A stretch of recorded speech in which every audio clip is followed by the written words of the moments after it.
누가복음 19장 41절에서 48절 말씀 제가 봉독해 드리겠습니다.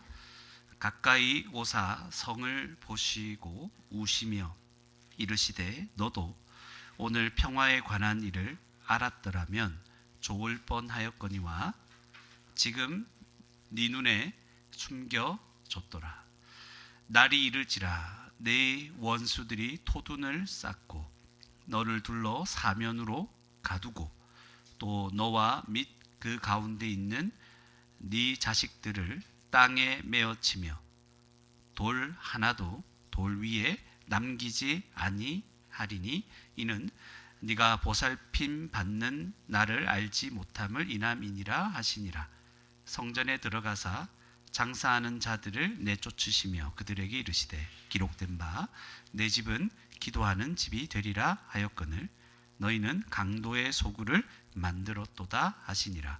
예수께서 날마다 성전에서 가르치시니 대제사장들과 서기관들과 백성의 지도자들이 그를 죽이려고 꾀하되 백성이 다 그에게 귀를 기울여 들으므로 어찌할 방도를 찾지 못하였더라.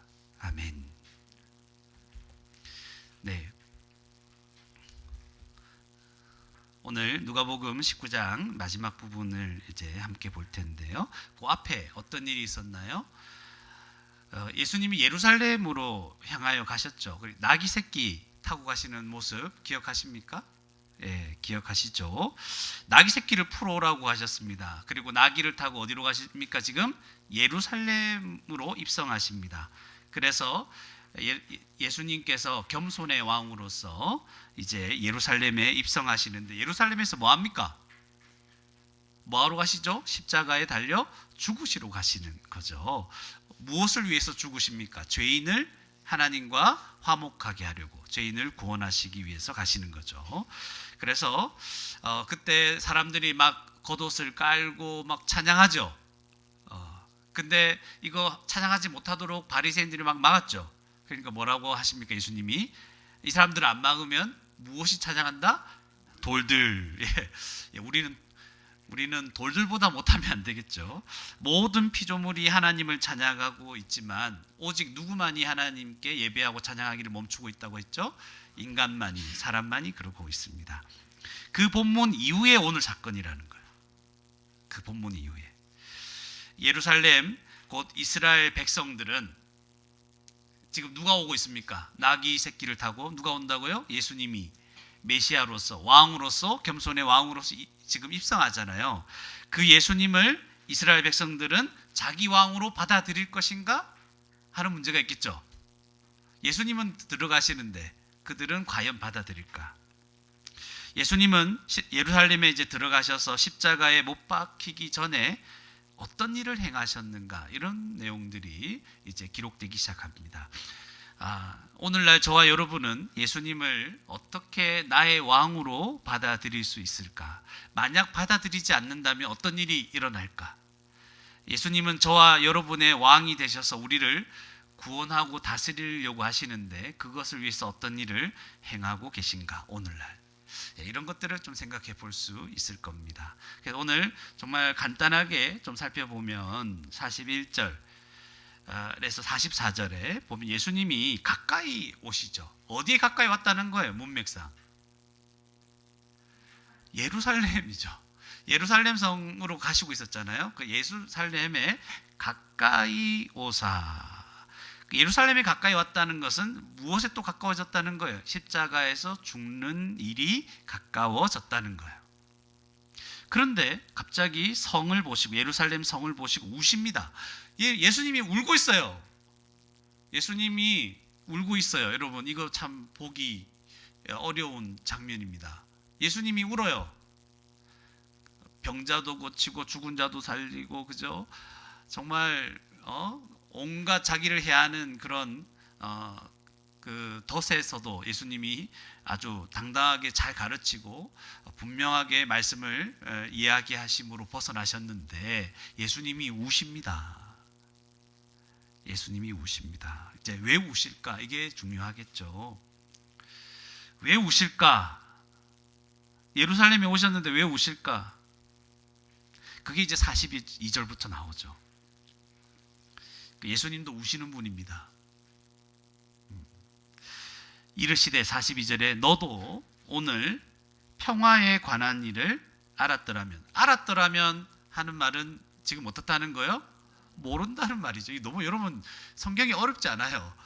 모른다는 거예요. 평화에 관한 일을 모른다. 알았더라면 좋을 뻔하였거니와 지금이 너무 안 좋다는 거예요. 좋을 뻔했는데 너는 정말 모르는구나. 예수님이 예루살렘 성에 가까이 오셨는데 울고 계십니다. 너희들이 모르고 있기 때문에. 무엇에 관한 일을? 평화에 관한 일을.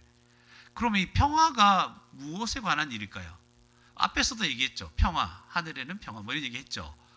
예수님이 십자가에 죽으심으로 누구와 누구를 평화롭게 하시는 거예요? 죄인과 인간과 하나님과 화목하게 하는 일이죠. 죄인을 구원하게 하는 일이죠. 이게 평화예요. 참된 안식을 주시려고. 여기에 관한 일을 예수님이 지금 여기에 오신 이유를 모르는 거예요. 왕으로서 예루살렘 성에 입성하시는데 정작 예루살렘 성, 이스라엘 백성들은 이 예수님, 평화에 관한 일을, 하나님이 예수님을 통해 그들을 구원하시고자 하시는 일을 안다, 모른다? 모른다. 그래서 지금 내 눈에 숨겨졌도다. 그러니까 모른다는 거, 못 본다는 거죠. 그리고 자기들이 오셨지만 예수님을 거부하고 있다는 것을 얘기하는 거예요. 왕을 거부합니다. 왕이 입성하는데 왕을 거부합니다. 그들이 처음에는 막 난리를 쳤죠. 거도 깔고 막 찬양했지만 자기들도 뭐 때문에 찬양하는지 잘 몰랐어요. 그냥 이제 이제 로마의 압제에서 벗어나게 하겠구나. 정치적으로 군사적으로 이 정도로 알고 있었지. 참된 왕으로, 평화의 왕으로, 겸손의 왕으로 오시는 예수님에 대해서 메시아를 알지 못했습니다. 그런데 43절에 보세요. 약간 끔찍한 내용들이 기록되어 있어요. 자, 목사님 한번 보세요. 보고 목사님이 얘기하다가 필기할 거 있으면 좀 필기하면 돼요. 그죠? 맞죠? 우리 여기 이쪽에 그 창가에 있는 분들은 저를 왜냐하면 빛이 너무 비치잖아요. 그러니까 그 빛보다 목사님이 더 이렇게 그거 하다. 그냥 하는 말이에요. 43절에 날이 이를지라. 어떤 날이 이른대요. 이 날은 굉장히 두려운 날이에요. 어떤 날인지 보세요. 이게 끔찍한 일이에요. 보세요. 내 원수들이 토둔을 쌓고, 그러니까 예루살렘의 원수들이겠죠. 이스라엘 백성들의 원수들, 이들을 치러 온 자들이겠죠. 그들이 토둔을 토둔이 뭐예요? 이게 약간 옛날에 보면 전부 다 이제 외적의 침입을 막기 위해서 성을 딱 지었죠. 성벽을, 마을의 어떤 성에 성벽을 높게 세워서 함부로 못 들어오게, 공격을 못하게 했죠. 그러면 이 성을 치려면, 이 성을 무너뜨리려면 어떻게 해야 될까요? 밑에서 막 싸우면 이길 확률이 적죠. 그러니까 이 성이 이렇게 딱 세워져 있으면 여기에 거리를 띄워서 여기에다가 막 나무와 돌과 흙을 가지고 막 쌓아요. 같이 높여요. 그러니까 높이면 보이겠죠. 안에 보이고 여기서 뭔가 공격도 가능하겠죠. 그죠? 그래서 이 토둔을 쌓는 거예요. 이 성을 함락시키기 위해서. 이런 전쟁 방식을 얘기하는 거예요. 굉장히 목사님 똑똑해 보이죠? 토둔을 쌓고, 그리고 이 성에 딱 안에 갇혀 있으면 모든 것을 공급받지를 못하잖아요. 그러니까 나가서 고기도, 그죠? 짐승도 잡아와야 되고, 그리고 농작물도 가지고 와야 되잖아요. 그래서 이 성을 함락시키려면 어떻게 해요? 이 성을 완전히 둘러싸는 거예요. 그리고 나오잖아요. 너를 둘러 사면으로 가두고, 이 예루살렘 성을 함락시키기 위해서 이렇게 하는 거예요. 그럼 굶어 죽겠죠. 지금 이 얘기를 하는 거예요. 그리고 또 너와 및 그 가운데 있는 내 자식들을 땅에 메어치며, 이게 자식들, 여러분 지금 여러분 자식들 한번 시험해 볼까요? 자식들을 땅에 메어치는 것, 내리꽂는 거예요. 이런 게 이제 뭔지 또 설명해 드릴게요. 이런 일들이 일어나는 거예요. 그리고 이 성에, 예루살렘 성에 돌 하나도 돌 위에 남지 아니하고, 이 무슨 말이에요? 돌이 다 쌓여져서 성이 만들어졌죠. 그럼 이 돌 하나도 돌 위에 남지 않는다는 것은 다 무너진다는, 파괴된다는 걸 의미하는 거예요. 그러니까 자세히 읽으면 어려운 게 하나도 없습니다.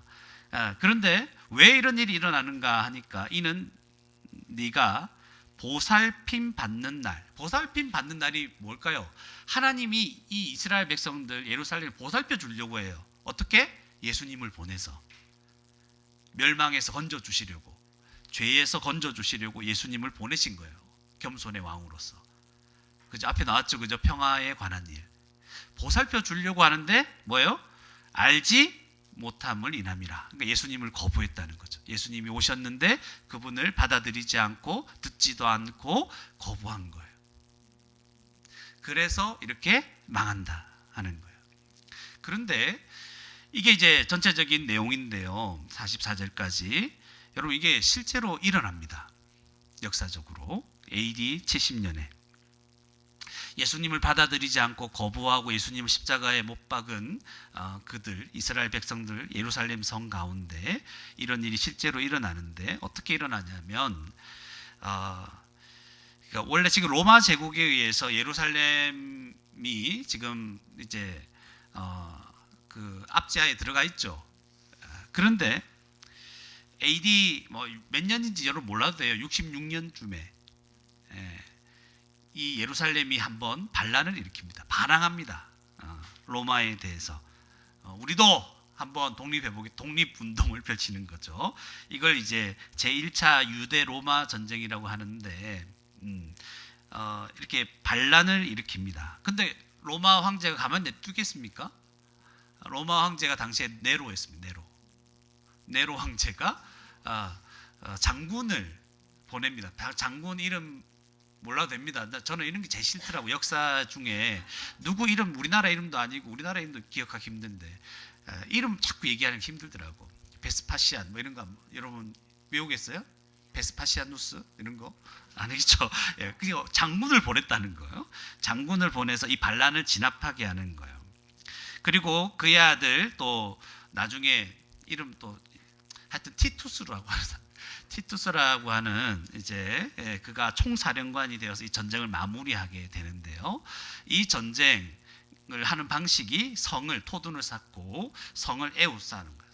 성을 점령하는 거죠. 그리고 예루살렘 성전이 파괴되는 일이 실제로 있었습니다. 그래서 이제 이때 얼마나 끔찍했는가 하는 역사적 기록을 요세푸스가 기록했는데요. 이렇게 기록합니다. 한번 들어보세요. 로마군은 도시 주변을 완전히 둘러싼 그런 토둔과 장벽을 세웠고 내부에서는 장벽을 세웠으니까 둘러쌌으니까 기근이 점점 더 심각해졌다.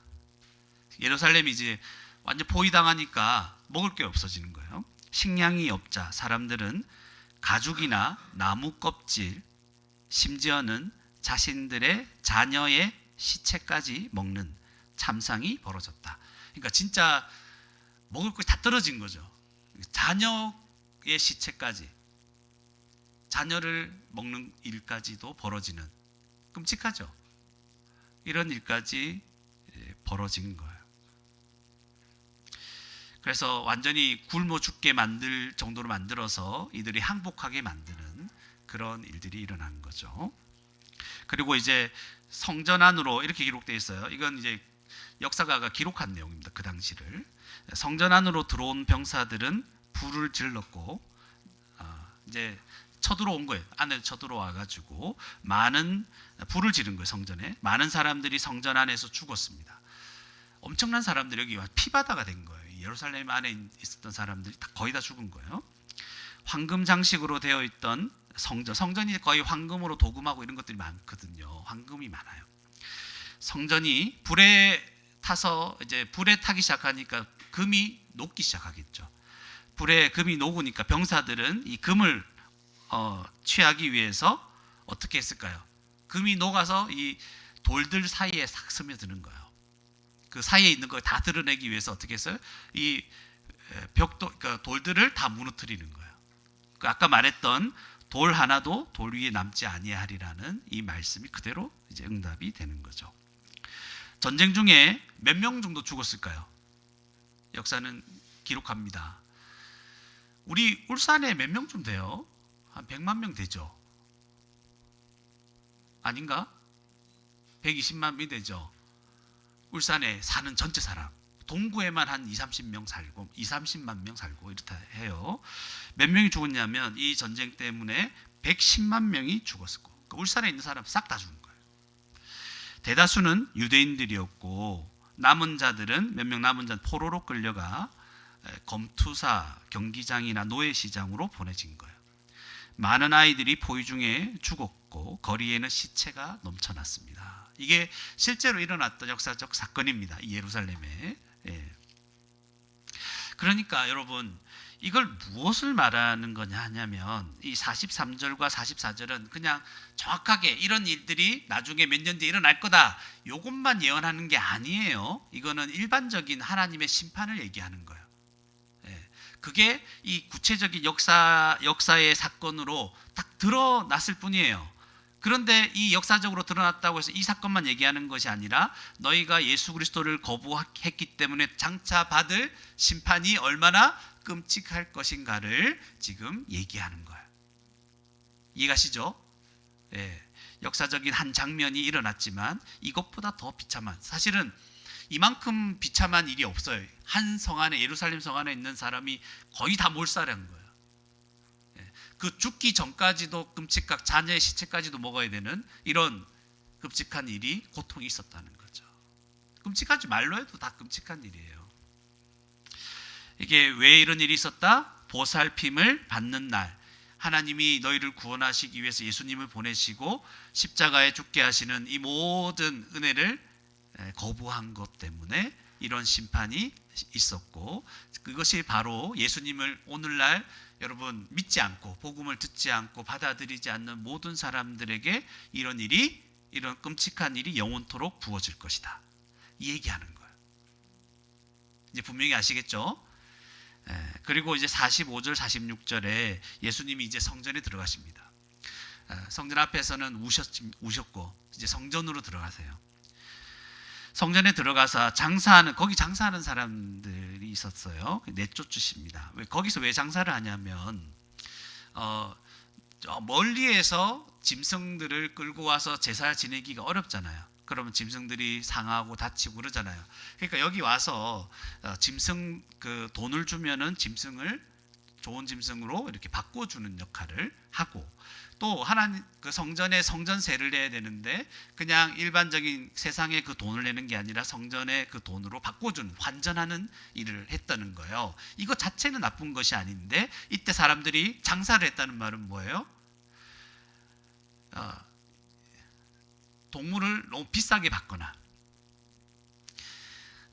이 사람들이 하나님 앞에 제사 드리기 위해서 자기가 정성껏 준비한 동물을 가지고 와요. 그러면 앞에서 제사장들이나 어떤 사람들이 딱 검사를 하다가 야 이거 잘못된 거네, 흠 있다 해서 뺏어버려요. 그거를 뺏어버리고 그걸 다시 팔든지 흠 있는 안 좋은 거를 돈 받고 파는 거예요.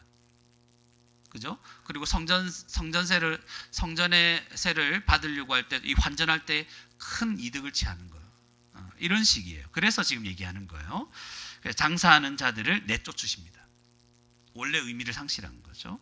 그들에게 이르시되 기록된 바 내 집은 뭐 하는 집이다? 기도하는 집이다.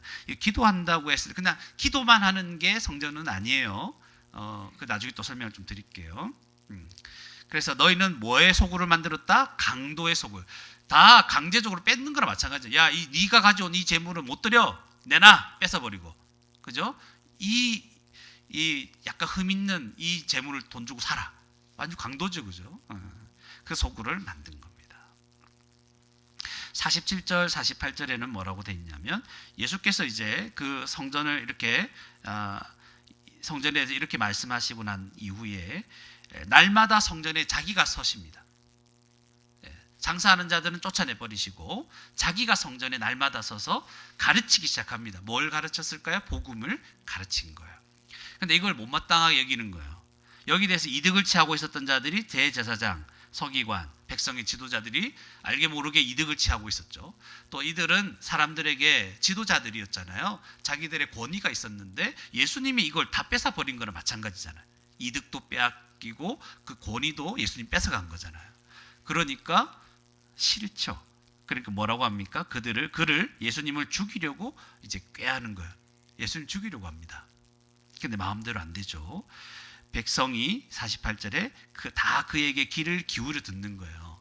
백성들이 나와서 예수님의 말씀에 귀를 기울이는 거예요. 복음을 듣는 거예요. 그러니까 어찌할 방도를 죽일 방법을 못 찾는 거예요. 그러니까 이런 상황이 바로 오늘 본문의 상황입니다. 그래서 오늘 본문에서 간단하게 세 가지 정도만 말씀을 드리겠습니다. 첫 번째, 예수님은 복음을 받아들이지 않아서 멸망하는 자들을 보시며 슬퍼하십니다. 예수님은 복음을 받아들이지 않아 멸망하는 자들을 보시면서 슬퍼하십니다. 저와 여러분, 교회는 이미 구원받았죠. 그래서 하나님 나라의 복을 누리고 있습니다. 그러나 우리가 이 사실이 정말 분명하게 깨달아지면 깨달아질수록 우리가 어떤 마음의 상태가 되냐면 이 세상을 살아가지만 슬픈 마음이 생긴다는 거예요.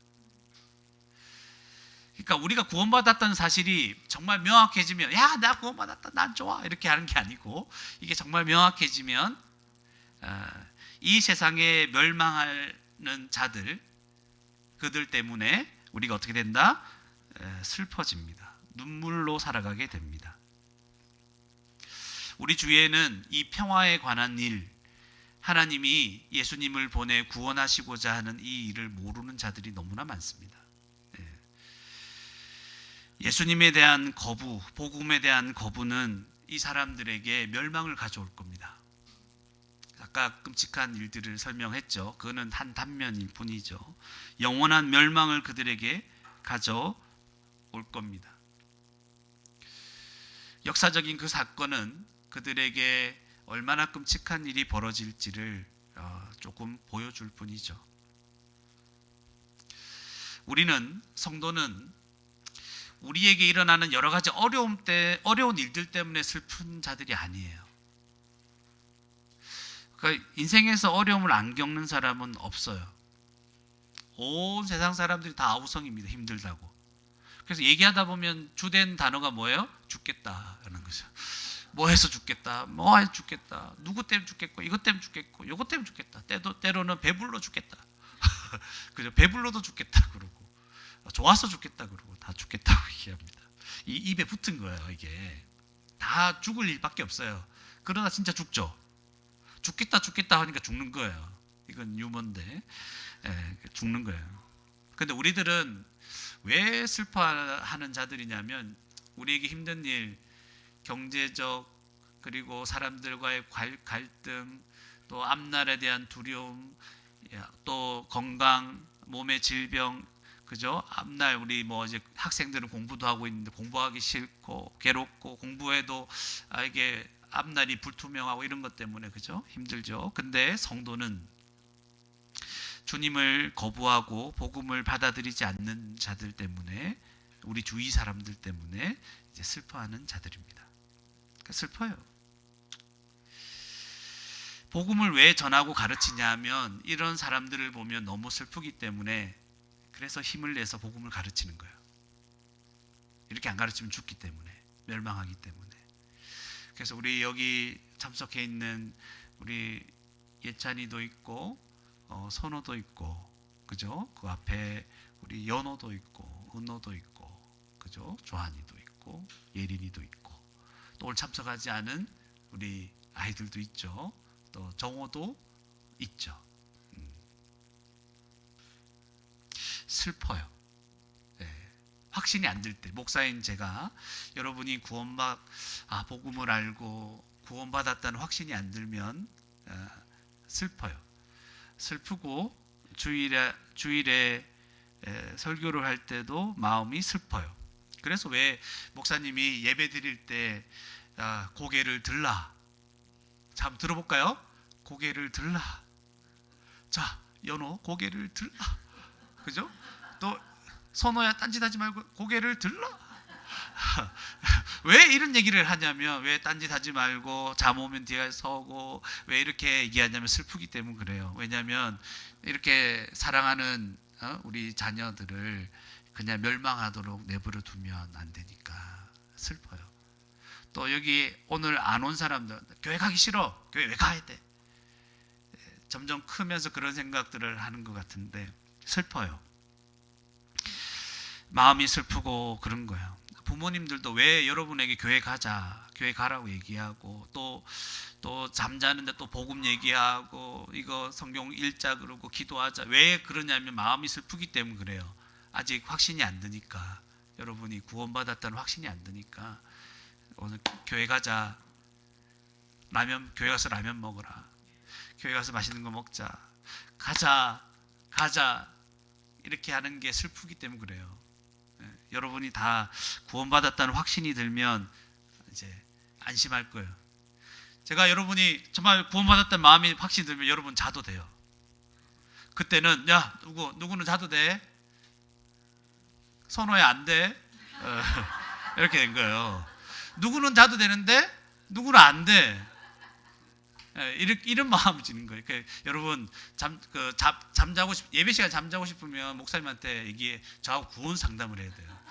목사님 나 구원 받았습니까? 이게 목사가 지금 이 슬픈 마음으로 있는 거예요. 부모님도 마찬가지고. 그래서 정말 예배 시간에 자고 싶은 사람은 저하고 상담을 하세요. 제가 1시간이든 10시간이든 여러분이 구원받을 수 있을 때까지, 확신이 들 때까지 제가 한번 얘기를 해보고자 합니다. 그래서 한 명 정말 자도 괜찮을 정도로, 그죠? 근데 이제 구원의 은혜를 알면 또 잘 수가 없어요. 예수님은 오늘도 우리 사랑 있는 교회에 다니고 있지만 복음을 듣지 않고 이걸 진지하게 생각하고 받아들이지 않는 그런 사람들을 보시면서 울고 계신다는 거예요. 여러분 예배 때 그냥 예배 드리고 말 이런 게 아니고, 하나님은, 우리 주님은 울고 계십니다. 아직 복음을 깨닫지 못하고 있구나. 아직 복음에 대한, 하나님에 대한 거부감이 있구나. 하나님은 울고 계시는 거예요. 우리를 보면서. 그러니까 사실은 예배가 믿는 자들에게는 기쁨과 감사와 찬양의 시간이지만, 그죠? 안 믿는 자들에 대한 하나님의 마음은 눈물이 흐르고 있는 거죠. 하나님 울고 계십니다. 왜 이 복음을 받아들이면 살 텐데, 이거 안 받아들이면 멸망할 텐데, 아까 끔찍한 역사적 사건 있잖아요. 그거 비교도 할 수 없는 영원한 멸망을 겪을 텐데 예수님이 우시는 거죠. 내 손을 잡아라. 하나님이 내미시는 예수 그리스도의 손을 잡아라. 우리 주님이 울면서 지금도 우리에게 말씀하시고 이 예배에 참석하게 하시는 거예요. 이런 주님의 마음을 알기를 원합니다. 또 여러 가지 장애물이 있더라도 더 복음을 전해야 되겠죠, 그죠? 우리 주님의 마음을 가지고 슬픈 거예요. 울면서 우리 일을 감당해야 되는 거예요. 두 번째로, 예수님은 참된 성전이십니다. 예수님은 참된 성전이시죠. 예루살렘 성전은 지금 제 기능을 다 못하고 있죠. 원래 성전은 어떤 곳입니까? 성전하면 하나님이 임재하시는 곳이죠. 하나님의 임재가 있는 곳이 성전입니다. 그래서 하나님이 임재하셔서 여기에서 죄인과 만나는 거예요. 그러니까 성전 안에 성소, 지성소 이렇게 들어가려고 했을 때 제사장이 들어가잖아요. 어떻게 하나님께 나옵니까? 번제단에서 자기의 죄를 대신하여 동물을 바치죠. 짐승이 죽죠, 대신. 그리고 물두멍에서 손을 씻으면서 우리의 죄가 깨끗해졌음이 선포가 되죠. 드러나죠. 그리고 성소 안에 들어오면 뭐가 있습니까? 떡상이 있죠. 우리 예수님이 뭐랍니까? 자기를 하늘에서 내려온 살아있는 떡이다, 산떡이다, 생명의 떡이다 얘기하고, 또 거기에 촛대가 있죠. 빛이 비춰지죠. 나는 세상의 빛이다, 예수님 말씀하시죠. 그리고 예수님 안에서 우리의 기도가 하나님께로 올라가듯이 그 성소 안에 분향단이 있고 향이 막 피워지는 거죠.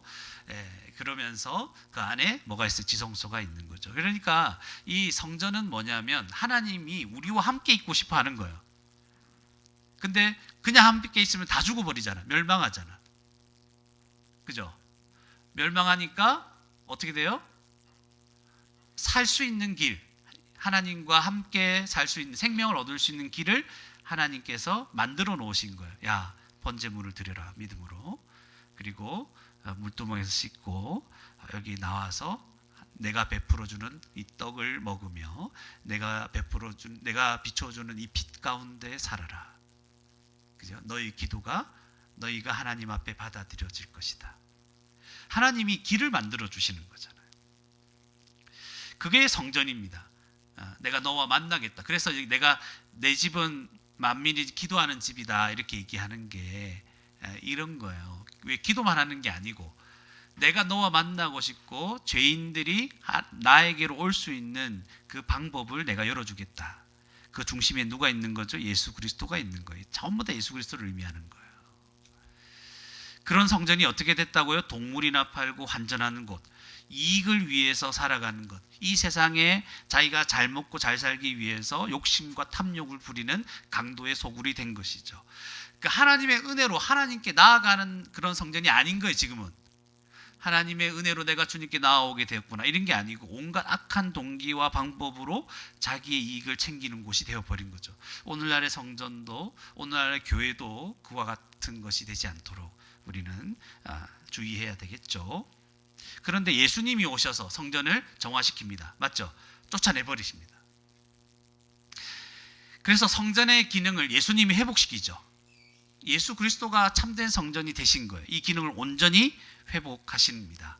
사실은 하나님은 사람이 손으로 지은 성전에 거하지 아니하십니다.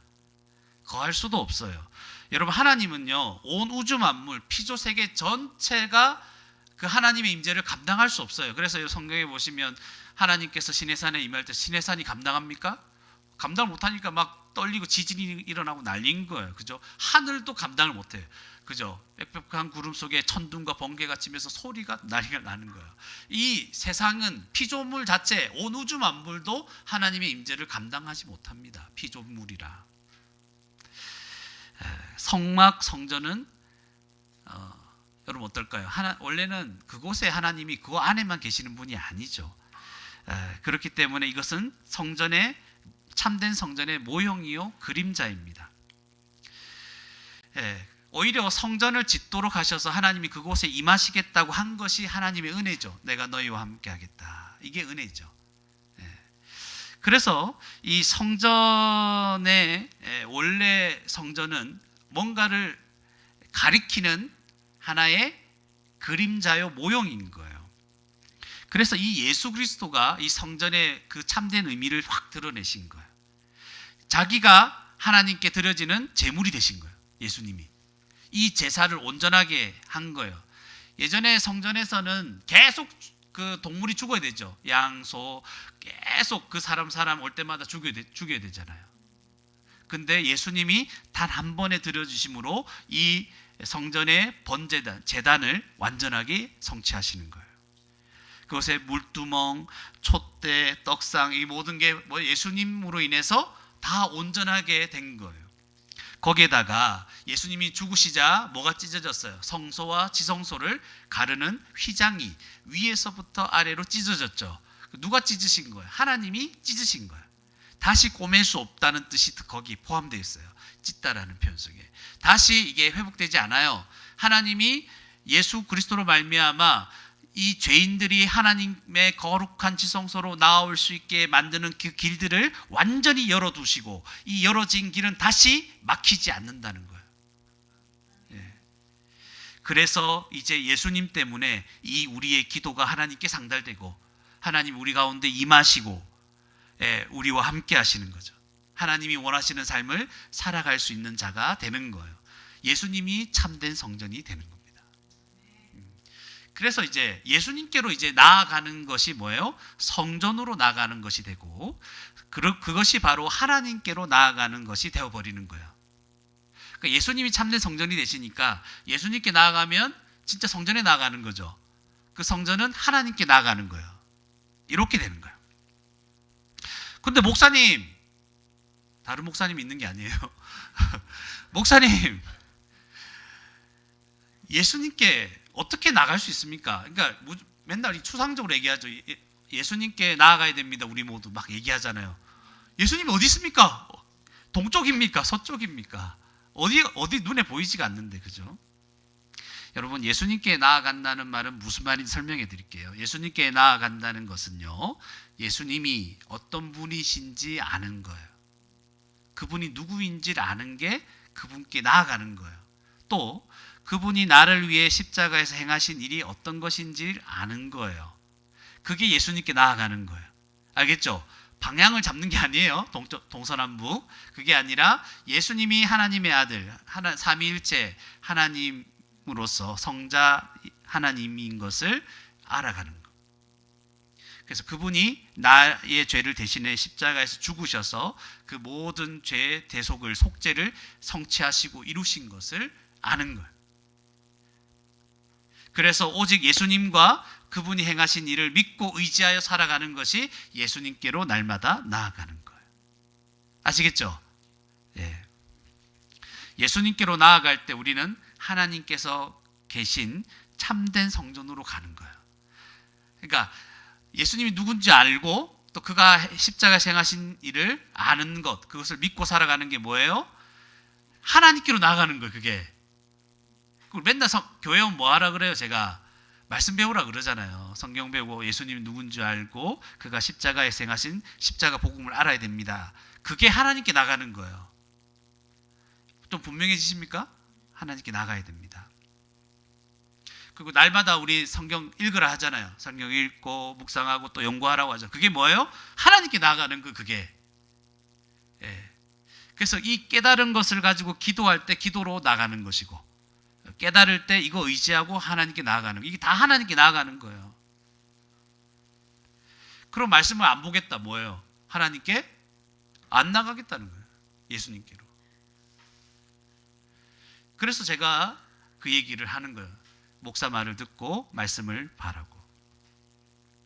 예수 그리스도께서 나 대신 십자가의 죽으심으로 내가 멸망을 피하게 되었고 하나님께로 나아가 생명을 얻게 되었음을 생각하고 날마다 하나님 예수님께로 나아갈 수 있는 저와 여러분이 되기를 주님의 이름으로 축원합니다. 네, 마지막으로 세 번째, 예수님은 말씀을 가르치심으로 우리가 하나님께 나아가도록 하십니다. 또는 죄인이 하나님께 나아가도록 하십니다. 예수님은 말씀을 가르치심으로 죄인이 하나님께 나아가도록 하십니다. 예수님은 지금 예루살렘 성을 보고 우셨죠. 그들이 거부하고 있으니까. 그런데 성전에 가셔서 말씀을 복음을 증거하시는 거예요. 가르치는 거예요. 그 멸망당할 자들에게 다시 이 복음을 듣고 하나님께로 나아갈 수 있도록 만드시는 거예요. 그죠? 이 일을 지금도 우리에게 하시는 거예요. 지금도 하나님께서 목사나 또 가르치는 자를 세워서 또 부모를 세워서 여러분에게 자꾸 복음을 가르치죠. 여러분은 지겹다 막 그러지 모르겠지만 성도들은 은혜를 아는 자는 더 듣고 싶어 할 거예요. 더 전하는 거예요. 어떻게 하라고? 멸망당할 자들이 하나님께로 나아갈 수 있도록 하시는 일이 뭐라고요? 말씀을 가르치는 일이다. 그럴 때 어떤 일이 일어납니까? 지도자들, 대제사장들, 서기관들과 백성의 지도자들이 예수님을 죽이려고 합니다. 계속 이게 죽이려고 한다는 자체가 뭐예요? 거부하고 있다는 거죠. 이들이 멸망당할 자들이에요. 이들이 예수님을 그렇게 자기들에 관한 평화에 관한 일을 거부하고 있고 듣지 않고 있고 보지 않는 자들이에요. 이들은 멸망당할 거예요. 불을 보듯 뻔합니다. 이들이 방해합니다. 예수님을 죽이려고 합니다. 그런데 마음대로 안 되죠. 멸망당할 세상에서 사람들은 복음을 듣고 구원을 받습니다. 백성들은 계속 열심히 듣는 거예요. 이들은 예수님을 죽이려고 하지만 48절에 백성이 다 그에게 귀를 기울입니다. 예수님이 전하는 복음을 귀를 기울여 듣습니다. 그래서 멸망을 피하는 거예요. 구원을 받는 거죠. 여러분, 복음 전파를 통해서 말씀을 가르치는 이 역사를 통해서 그의 백성을 구원하시는 하나님의 역사를 아무도 막을 수 없습니다. 여러분이 목사님 좀 말씀 좀 지겹게 하시고 너무 길게 하시고 그래서 요즘 좀 줄였어요, 여러분. 이 목사의 마음을 보세요. 벌써 마지막이잖아요. 원래 한 20분 더 해야 되는데 마지막이잖아요. 여러분들 그까지 배려를 하는 거예요. 이 목사의 노력을 아셔야 됩니다. 이유는 하나밖에 없어요. 여러분이 자지 않고 듣고 예배가 끝날 수 있도록 하기 위해서. 특별히 어린이날 아닙니까?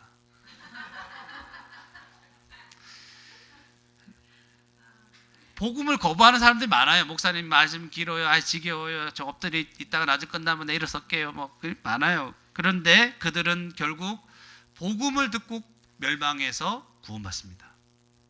거부하는 사람들이 세상에 많아요. 우리 가족들도 있고 주변에 많죠. 그렇지만 그들도 결국 복음을 들어야, 그걸 받아들여야 구원을 받습니다. 이 복음이 역사하는 것, 복음의 능력을 막을 것은 존재하지 않습니다. 그밖에 없어요. 주님이 취하신 방법은 놀라운 이제 야 너희들이 지금 나를 방해해, 이 기적을 한번 봐라, 막 죽은 자를 막 일으키고 막 하면서 막 놀라운 능력 일으키면서 그들을 설득하려고 하지 않습니다. 또 오병이어처럼 막 간식 주면서 꼬시지도 않아요. 이거는 유머입니다, 여러분. 그런 식으로 하지 않는다니까. 예수님이 하신 일은 자기를 죽이려고 하는 자들 앞에서 그냥 복음을 가르치는 거예요. 그래서 듣는 자들은 듣고 구원을 받습니다. 끝까지 거부하는 자들은 멸망을 면치 못합니다. 하나님의 나라는 지금도 어떤 환경에서도 복음이 전파되는 그곳에서 확장되고 전진하고 있습니다. 많은 사람들이 안 들으려고 해도 저는 복음을 전할 거예요. 가르칠 거예요. 그것을 통해서 구원을 받기 때문에, 멸망에서 구원받기 다른 방법이 없어요, 여러분. 제가 여기서 여러분 즐거워라고 잠 안 자게 노래 부른다고 여러분 구원받는 게 아니에요. 오히려 더 실망할 거예요. 네. 복음이 전해져야 거기서 역사가 일어납니다. 지금도 세계 여러 나라에서 수많은 사람들이, 제가 이제 선교사님들 아는 사람도 있는데 그분들이 이제 복음 전하면 사진, 카톡으로 사진도 보내주고 막 이렇게 하거든요. 영상도 한 번씩 보내주고. 거기 이제 어디인가요? 남아프리카인가 이제 그쪽이 있었는데 거기서 이제 사진 한 번씩 동기방에 올라오는데 얼마나 간절하게 그들이 복음 듣고 성경 공부하는지 몰라요. 제가 깜짝 놀랐어요. 동영상 보내주는데 말을 못 알아듣겠어요. 그 나라 말로 하니까.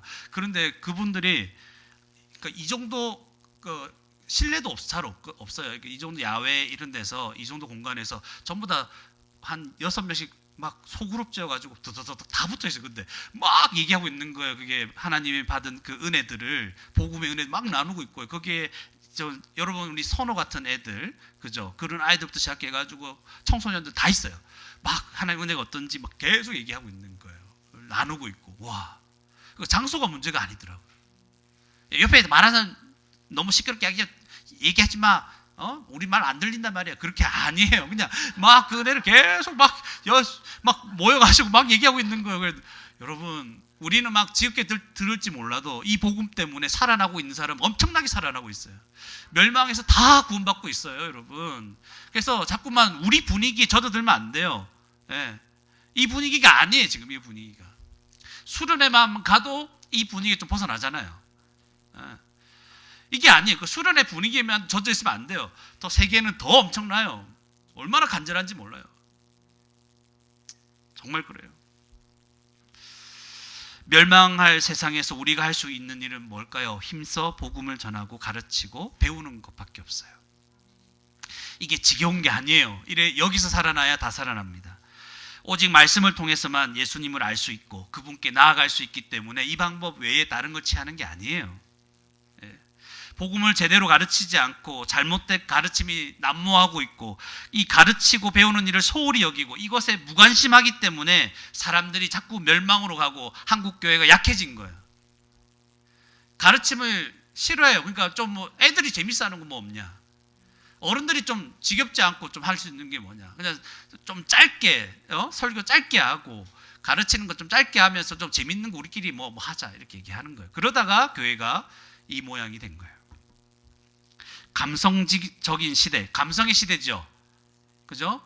이런 시대 좋아요. 이 흐름도 알아야지 뭐. 감성적으로 얘기해야죠. 저도 울면서 설교할까요?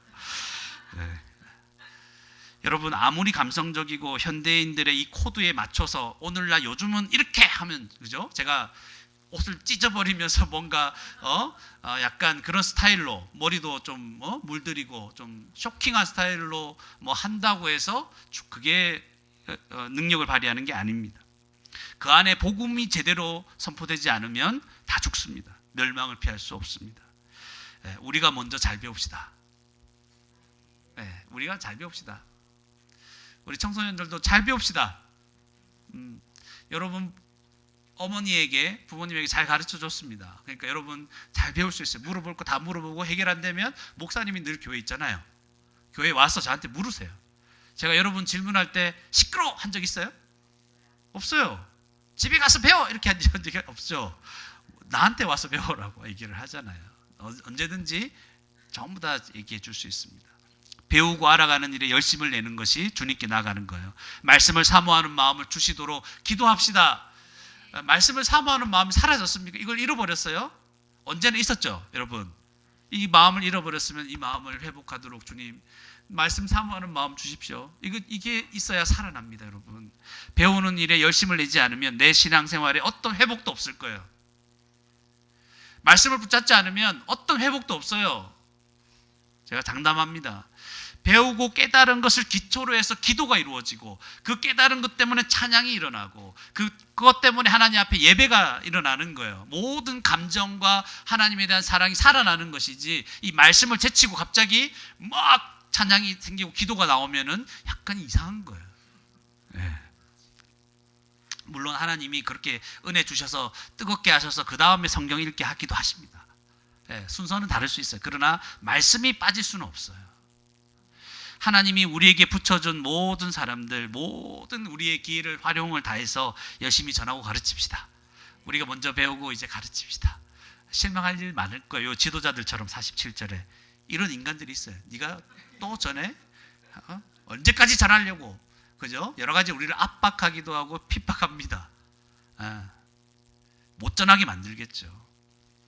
그러나 우리들은 그들이 멸망할 것을 알기 때문에 슬픈 마음, 불쌍히 여기는 마음을 가지고 또 가르치는 거예요. 울면서 가르치는 거죠. 그렇지 않으면 그들은 결국 정해진 결말을 향해서, 멸망을 향해서 갈 겁니다. 복음을 잘 배우고 잘 전하고 가르쳐서 우리에게 맡겨주신 사람들, 우리 주위에 있는 사람들 있죠? 그죠? 자녀들부터 시작해서 배우자, 또 이웃들, 직장 동료들, 여러 만나게 하시는 모든 사람들, 그들을 멸망에서 건져낼 수 있는 저와 여러분이 되기를 주님의 이름으로 축원합니다.